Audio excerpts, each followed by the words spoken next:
Manchester United iyo tiimka Swansea halkaasoo Manchester United ay badiyeen waxa ciyaarta Garoonka tagay oo booqasho ku tagay Garoonka Manchester United Abdirizaq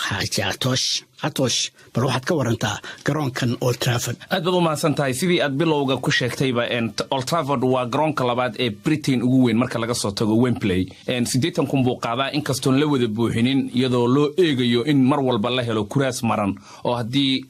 wax uu dhaco shil uu dhaco ama dab uu dhaco meel dadka ay ku cararaan marka 78 kun 77 kun ya inta badan gashaa oo lama buuxiyo garoonka waana nidaam loogu talagalo xiriirka kubadda cagta ay u dajiyeen Old Trafford ma ahan kaliya in kubadda lagu dheelo maamuuska iyo sharafka iyo ciziga ay aaminsan yihiin taageerayaasha kooxda Manchester ee garoonkaas yaa runtii waxay tahay wax baal dahab ah ka galay taariikhda kubadda cagta England waxyaabaha hata marka qaarkood ay ku tilmaamaan waxa kamid ah inay diin ka dhigtaan oo way ku qoran tahay waxay ku leeyihiin waa diintanadii weeyaan يعني واحد كبد كوين معنا خلقعلك دتك موجنيان أي موجنيان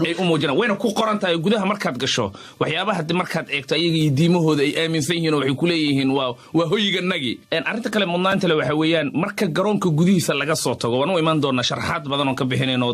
laakiin banaanka taalooyin baa yaala oo dhaqan ah oo ragi ugu waaweynaya taariikhda kubadda cagta Manchester United iyo dadkii lahaabo aas-aasay lagu maamuusayo oo waarto waa kan la isku sawiro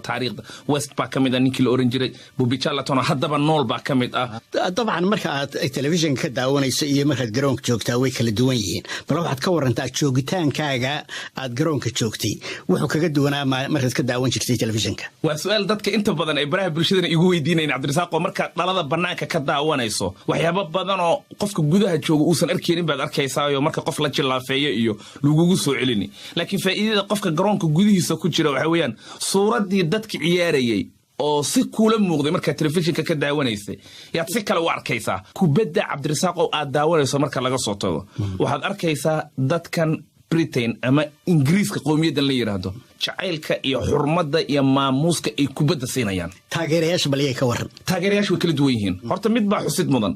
garoonkaas dadka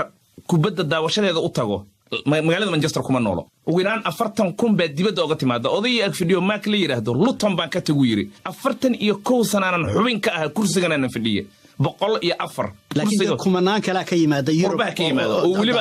arinta xusida mudan waxa weeyaan Asian ah Malaysia Thailand Shiinaha oo tikidho soo goosta hal ciyaar tikid soo goosta inay daawadaan waana qaarada loogu taageero badan yahay kooxda shahaadiinta gudgududan